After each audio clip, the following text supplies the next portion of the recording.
నేను మేలు చేయు అన్నయ్యా మేలు మరచిపోనయ్యా ఈ జన్మ ఎత్తింది దేశ సేవకేనయ్యా సింగమల్లె నువ్వు శిఖరము చేరు నా పేరు నరసింహ ఇంటి పేరు రణసింహ నా తోటి ఉన్న సేన ఉరికెటి యువసేన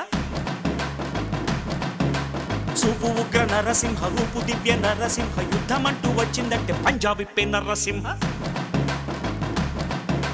మనసు ఉన్న మనిషినయ్యా